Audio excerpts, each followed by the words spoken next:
Well, hello there. We're talking today about how to leave bad relationships. Now, see, some of you may be thinking just romantic when we're talking heterosexual. But you know what?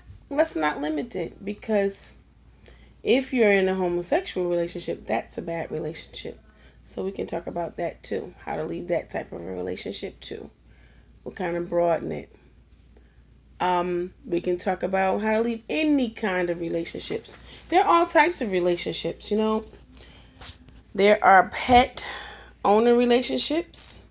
There are, I once had to get rid of a dog. Um, I once had to get rid of another dog. That was a human one. But saying goodbye is the hardest thing to do. You know, it's like, especially when you're enjoying it. Now, if you're living in sin and you're in, you know, an affair outside of marriage, then, you know, that's a soul tie. If you're sexually active with someone, you're talking to born again, blood washed believers for this moment. We will talk about people who are not in Christ as well, though. I mean, basically, every relationship out of Christ is bad to me. Well, we can talk about abusive relationships. I think I've pretty much done it all. Um, let's see, leaving a relationship because it's just not working for you. Someone doing all the pulling. Sometimes we're in relationships that someone else is taking everything out of you and they're not giving anything back. And a lot of times we do it because we really don't love ourselves. Because how we allow people to treat us is an exact reflection of how we feel about ourselves.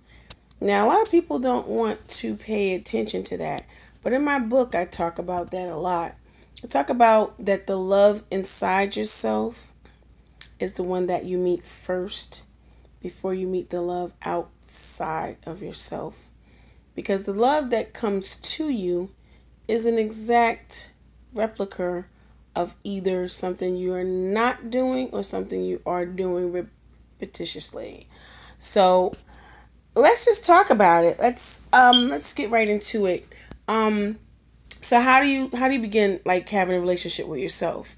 What I do is I teach people in a class of self-love to hold up a handheld mirror.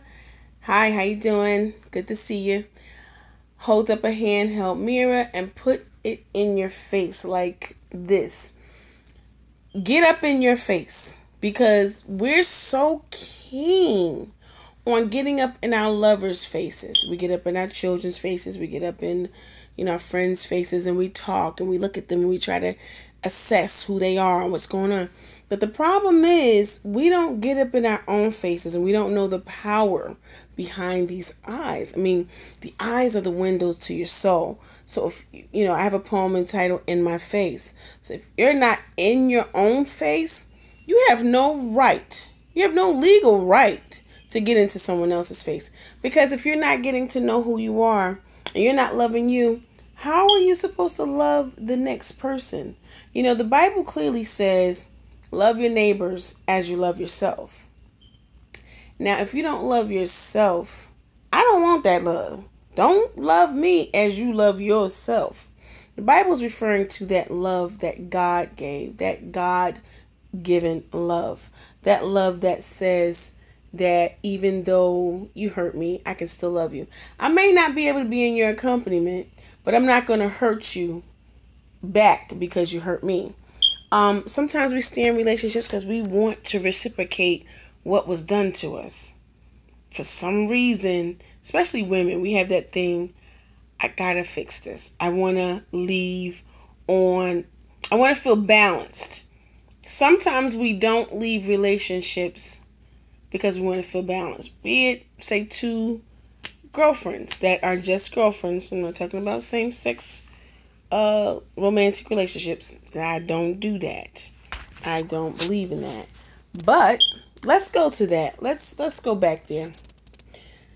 If you're homosexual and you want to come out of a homosexual relationship, say you live with the person, and you want to get out of it. I knew someone like that once, and I know them now, but they're actually out, and thank God they actually had a baby and everything. Not that that means that they're not gay anymore, because people who are gay have babies. That's not what I'm talking about. But they actually had a relationship. Now, you know, quite interestingly enough, there are some women that have been hurt by men like myself and just decide, I'm going to be gay. Well, that one I can understand. I can kind of, work with that because I know how I got out of that one. Because your spirits get attached to you. So first thing you have to do is detach yourself. Even if you live there, you may want to start staying overnight at your mom's house. Or if you have a big sister, an older sister, say, listen, I can't remove my things right now. I can't do that. Keep working. You're paying the rent. And say, listen, I get that we went into some type of agreement together, but I really want to change my life. I want to change my life for God. I really want to live for God. And that person, of course, is going to fight you. And, it's going to be like an obstruction of justice for them. And they're going to want to fight because the devil, he doesn't want you out of sin. So, but you remove yourself from it. And after removing yourself from it, that's going to give you some space to think and hear God even more. And if you can't find, say, have your mom, my mom is deceased, so you can find their moms in the world. There's, you come stay with me. Anyway, psych, just kidding.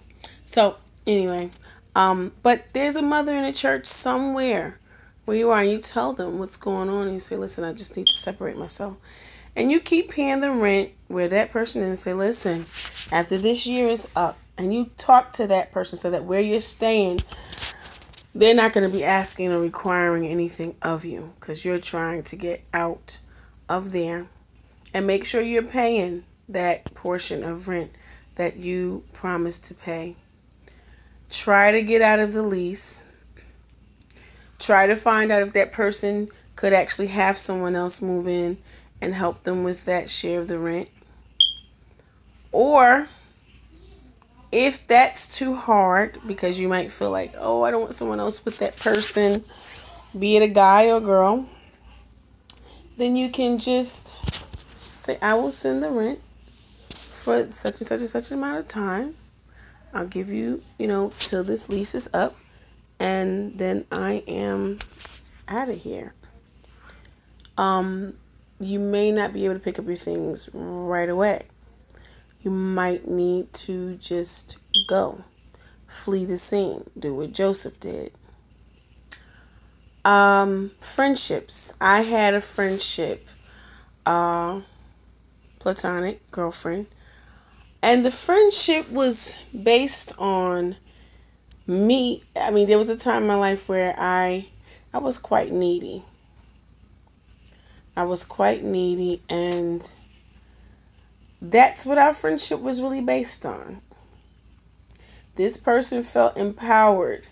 The more I needed her, the more empowered she felt. Like it was nothing about, when I began to feel empowered, the relationship began to come to like a close. When I began to get on my feet and started to be able to do things and act independently of this person, she was not interested at all in being around a complete, more responsible person. Now, this friendship was from my childhood, so she was almost like a cousin, sister / best friend. And these are the hardest relationships to break, because sometimes God will actually separate and sever the ties between two people. It can be complicated because sometimes you just feel like, oh, I don't know, I'm thinking like this. This is my best friend. Why should I not be, this person's friend anymore? Why am I thinking like this? What am I doing? What am I doing? But if you find that relationship is not allowing you, I don't care what relationship it is. If you find that relationship is not allowing you to be you, like the best you can be, if it's holding you down from being yourself, taking bits and pieces of you, who you are, because people have a way, sometimes, I've heard people talk about human vampires. I almost would rather somebody take my arm and bite it, suck the blood out of it, and let me know how much blood I have left, than to have somebody just draining my spirit. And because you've got people who are enablers now. You got enablers. People who are enablers, they want you to always need them. When you don't need them, they're angry. They're angry because now, their feeling good about themselves was based upon you needing them. And, that's a pretty sick person too. Person's pretty sick. And that's something you need to move away from. Another relationship that I found myself having been a part of is someone who is always needy, never ever has anything to bring to the table. We're in relationships because we are needy. And, that's not a negative word, needy. It's become negative because sometimes people kind of just like drown you or become like human vampires and suck the life out of you. But I've had people to actually try to drain me of my very essence. When you're in a relationship with a man and it's not a platonic relationship, as a female and a male relationship, and they're like just sucking,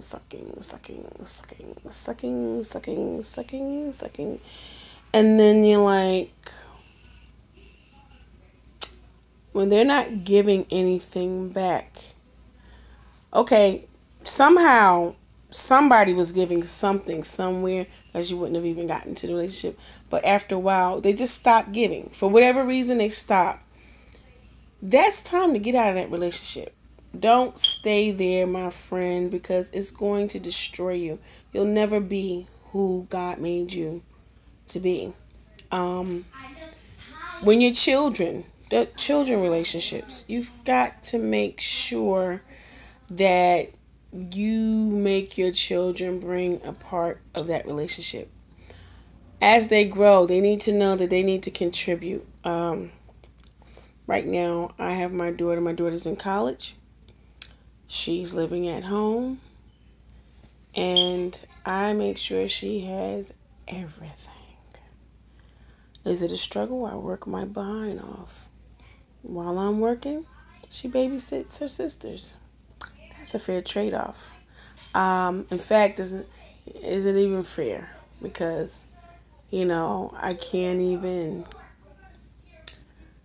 even pay for her because she loves her sisters, and she works.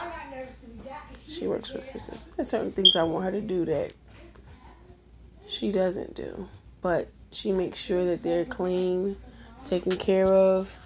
Like, I homeschool, so she prefer me do all the projects before I leave, and sometimes they have homework. Like, how do you have homework when you're homeschooled?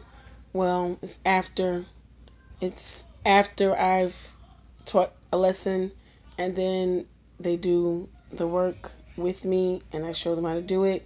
Then later on when she comes in, I want her going over it with them with the other ditto or sheet that I have. See how much they can remember, by dinner time. And they need to do it, and so I can see it when I come in or by the next day or even the day after. She doesn't like doing that. So I have to really kind of push her into doing that. But other than that, she works. She works and she does, help out. And because you can have a lazy offspring and then you're angry because that's how you raise them. Don't get mad at your child. That's a relationship that, if you're raising a boy, that's a no-no. A boy should know from the dough. Once he turns 8, 9 years old, he should be sweeping up trash, taking out the garbage, because girls are usually cleaning up and doing. No, let that boy learn early. Even if you're a mother, try hard to look deep and find some gentleman in the church or in the community, some type of camp or some type of community center that can be a mentor. Someone that you know. Always someone that you know and you feel comfortable with, and talk to your children about good touches and bad touches so that if something should happen or, your child can talk to you about it. Don't ever send your child off with someone that you've known for years, but you've just known them for years. You've really known of them for years. Don't do it. Because you don't know that person. You need to be smack up in their face, in their house. You need to know them. You need to know their family.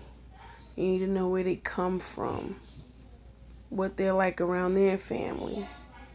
You need to get right all up smack in their business if they're going to be in your business. I don't mean a distant mentor, because a lot of perversion out here. Relationships as far as, sons are concerned, you want to make sure that if they're graduating, you want to prepare them ahead of time and let them know that, listen, I'm expecting you to either be working or going to school. Now, I've had this same best friend that I told you about that like when I was in need, but when I had something, they don't really like it. Same friend told me that when it's a boy, you tell them they got to go to the military, college, or work, and they have to move out at 18. Now me, I'm not a father, so I don't know about that. I'm a mother. I can't raise a son. A father has to raise a son. I don't have a son. But I'm just saying, hypothetically, and I really, speaking on it is really difficult. I'm just going to say it anyway, because most people didn't have a father. I didn't have a father growing up. I just had uncles, big cousins, and they all really looked out for me when they were around. My mother was very careful not to have me staying the night over Uncle so-and-so or Aunt so-and-so's house. Just people that she really, really knew. And I found out later that some of the people that she really, really knew were molesters too. But they just didn't touch me, thank God. I don't know how I escaped it when they was doing stuff to other people, but somehow I escaped it by the hand of God. But I saw other people that I was very close to, that did not escape it. And I don't understand. And that's exactly why I'm saying, hold your children close. They need mentors. Just be very, very specific and very, very pick and selective. Even if you're tired. Because those are the times when the enemy likes to pounce on our children. When we're tired and we just, if I'm tired and I'm about to, you can't go, I'm sorry. If you have to tell your kid 1,000 times, I'm sorry, you can't go today. I'm sorry, you can't go today. You tell them that until you're alert enough to do some research. Because, again, that relationship with your child is going to carry you, him or her, all the way into their adulthood. And it's not a pretty picture when that child has to face demons, someone else's demons, and someone did something to them and they can't get over it even as an adult. I've seen and I've had tons of people in my family come to me. I won't say tons. I've had a nice handful of people come to me and tell me about things that happened to me, and all I could do is sit there with my mouth open like, what? How can people be so perverted? But anyway, so we're still talking relationships. Basically that's it. Show love to yourself. Teach people how to treat you. Get out of relationships. Walk away from people who are not serving you in a growth, way. If a relationship is just like diminishing your value, if someone is talking down to you or making you feel bad about yourself, if you can't get away immediately, make a plan for escape. That's all I can say. I know, financially it's difficult and it can be scary. But plan for an escape. Somebody's abusing you and putting their hands on you. Listen.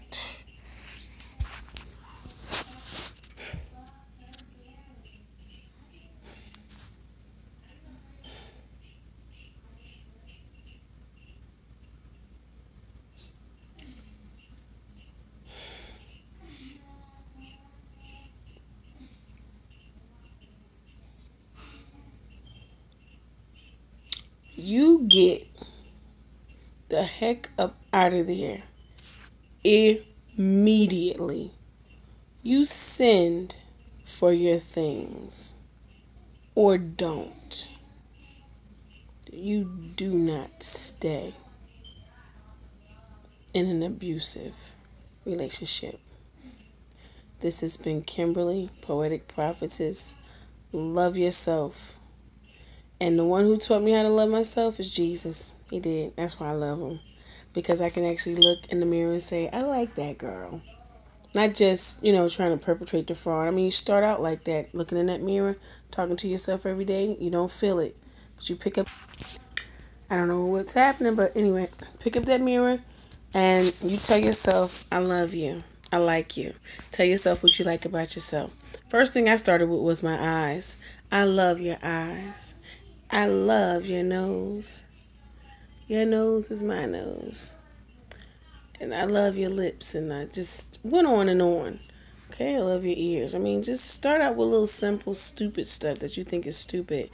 But you hear it. And when you begin to hear it, it's like you have to say some good stuff about yourself until you override all of the bad stuff that you've heard about yourself.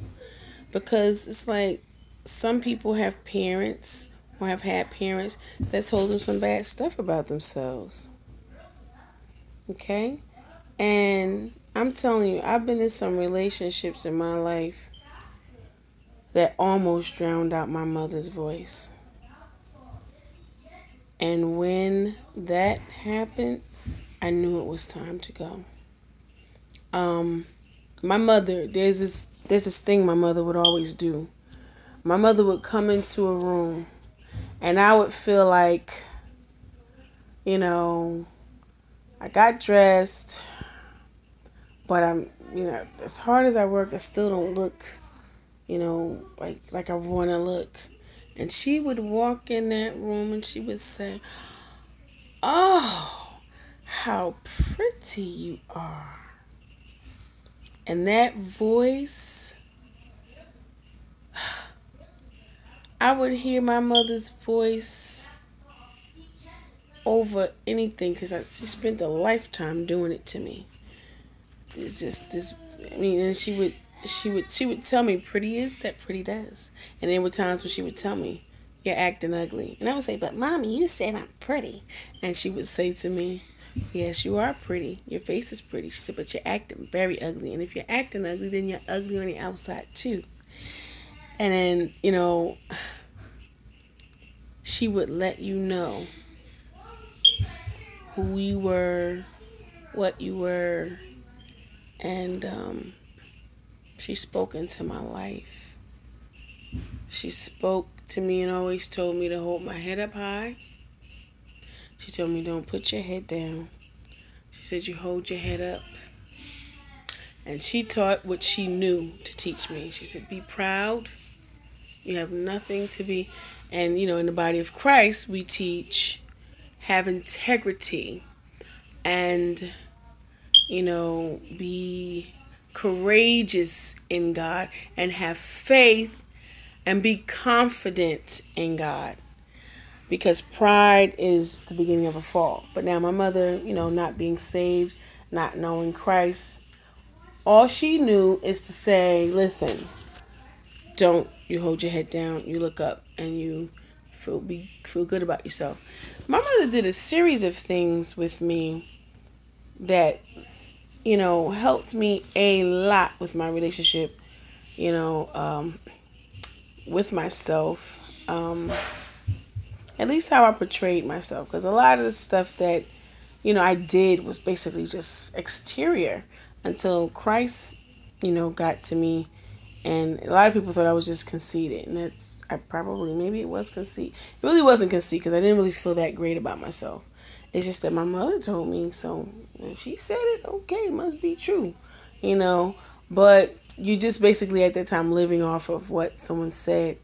And when we're growing up, that's all we have is what our parents say. And if you're a single parent, then you really, really, all you have is what your parents say. Now, my mother has said negative things to correct behavior. But then she said a lot of powerful good things. And it gave me balance. You can't tell your kids everything is good all the time. You're great. You're perfect. It just doesn't work out.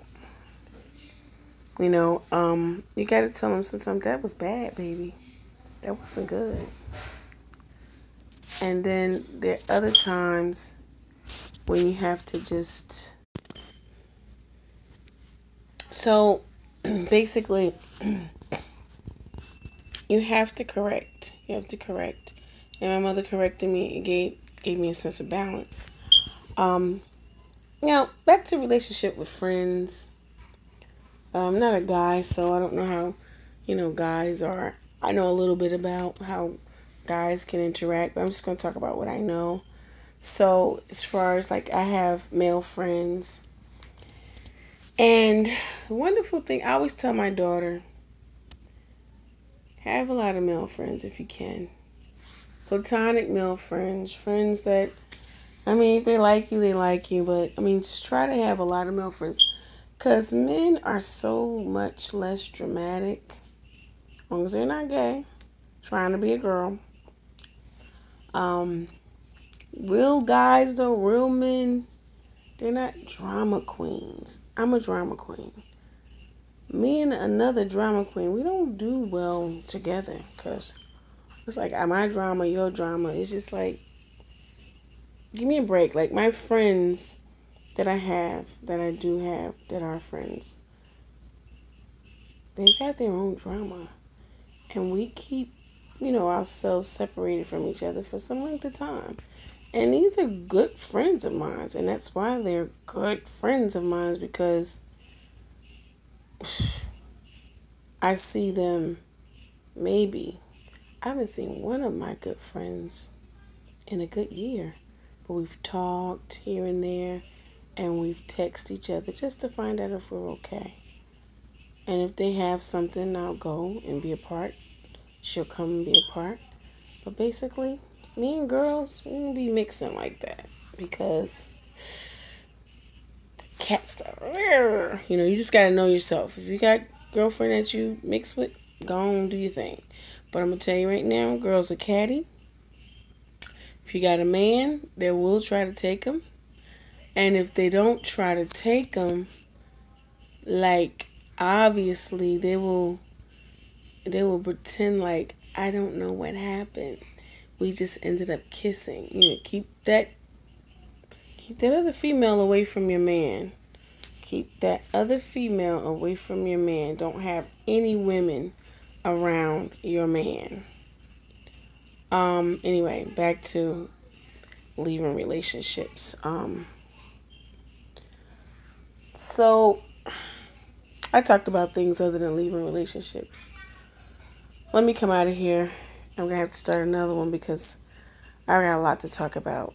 But I do want to say this. Sometimes you can have friendships that are toxic, and you don't even know that they're toxic because it seems like they're pretty good. So I have male friends. Sometimes male friends can be a little devious. Sometimes they really want a relationship with you. And my daughter has a friend that is supposed to be her friend, but every time she turns around, he's insinuating, one day we're going to be together, and she told me, I just really want you for a friend. I'm really working on college right now. Da, da, da. That to me is a form of rebellion. I mean, somebody might say he's being, consistent, and he's being aggressive about it. But if I don't want you, you being aggressive about it is only going to make me do this. And those are relationships that you might want to get out of, and just say, you know what, let me cut my losses now while we're still cool. Because sometimes what people do is they think, okay, if I hang around long enough, they'll end up being my girl or my man or whatever. And you've already told them very clearly, no, it's not happening. So, like I said, I have friends that they respect their limits. They respect boundaries. I respect my boundaries for them. I can black out on my male friends and just, no, who do you think you are? What did you say? I could do that, but it's not much of it. It's not much of it because it's just not, there's no need for it. It's like, we're just cool like that. I love having guys as friends. I do. And I pick through very carefully. I'm very picky, very selective. I'm selective for the one fact is because I have a standard that I have to live by.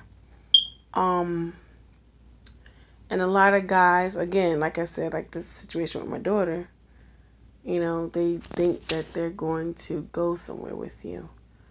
Yeah, we could be friends. Sure, we could be friends. But then, it also can become a thing where they're trying to see how far they can go. Then you're like, no, it's not going to happen. This is for whether you're married or not. If you're saved, there should be a certain point where you're just not going to go. And you have to have those boundaries, right? So that's it. You've got a whole list of relationships that you need to back out of. If they're not making you grow or making you feel like you have to if you're in a friendship that you got to constantly explain yourself, Like, they don't understand why you stick out like a sore thumb. How come the other people don't, understand you? Do you understand me? That's all I need to know. Because I'm your friend. I've had to do that. And didn't have to, but I stopped. I stopped explaining who I am to people because it stopped serving a purpose in my life. I realized that if I have to explain to you, now I'll explain to someone who I am in Christ, but I'm talking about like when I have to tell someone my ways. I have a very good friend, male friend, obviously. I love it because I could just, like, if I'm having a really bad day and I get to him and if I just want to cry, and a lot of times I do, I can be like an emotional basket case at times.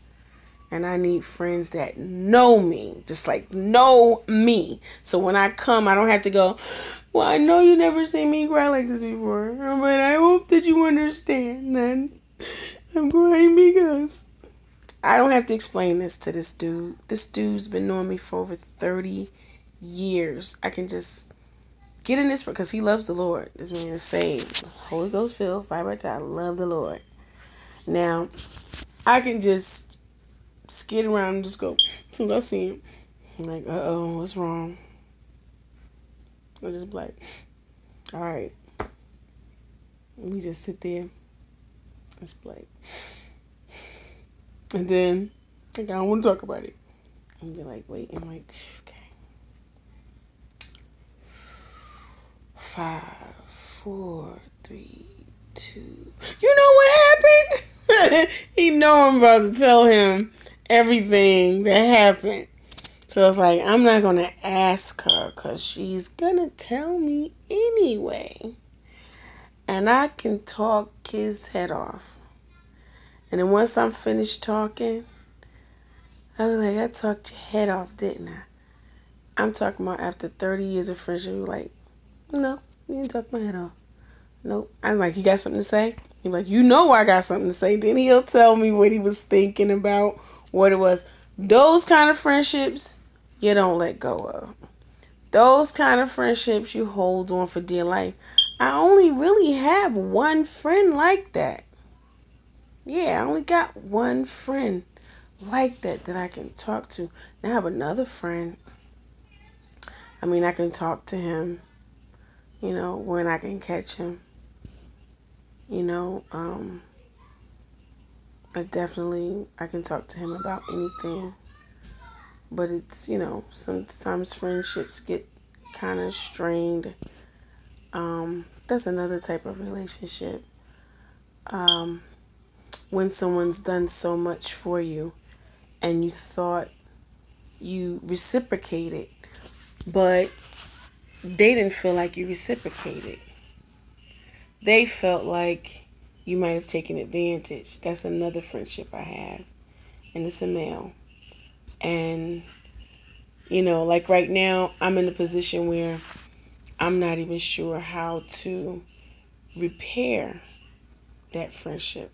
So basically what I do is I just stand off. And I need to pray more about what I need to do.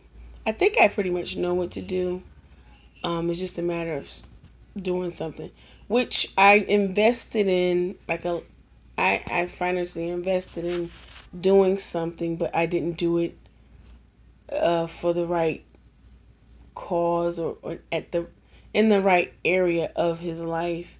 I just assumed that it was okay. You can have those friendships. I can't really just go into detail, but you can have friendships that are complicated. Like friendships that, that person's there for you. And that person's actually been there for you. And you just don't, there's just no space for you to be there for them. And it gets complicated. And then you're distanced from that person. Not because you want to be, but you just become distanced from that person. you just become distanced. Those are not necessarily sad. It's just can be awkward because when you get around that person, I was recently around the person, and I mean, me and this person have shared so much. Always had a platonic friendship, but we shared so much. I love this person dearly. That person loves me. Sure, he would give me his left arm if it would save my life, and I would give him mine if it would save his. That's how much I love him, and he loves me. But we're at a like a crossroads in our relationship, our friendship now. It's like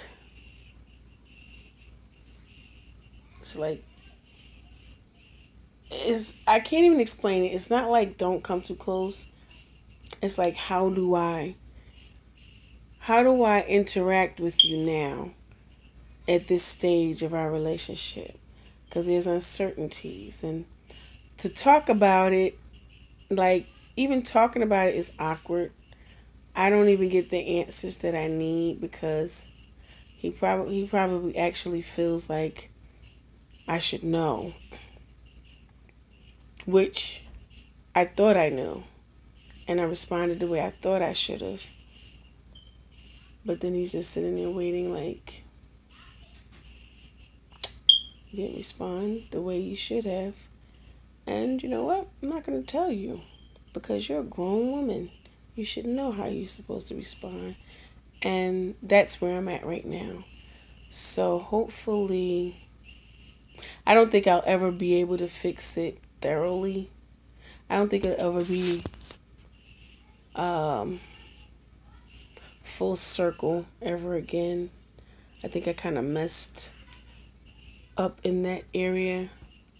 But I think I could at least bring some closure, and those things are kind of hard again, kind of difficult. Um, Peace. Um, yeah, so let me just say, I will be back talking about other relationships and we'll talk more about different relationships. Today it's been good talking to you about what relationships you should leave and what relationships you should definitely run from. So listen, it's been Poetic Prophetess. God bless you in Jesus' name. Hopefully we'll be back in a few minutes. Hopefully, because some other things I really want to talk about. And this, I don't want to be on another subject matter when you came here to hear about what relationships you should leave. So, on that note, God bless you in Jesus' name. Be peace. Be blessed. Be good.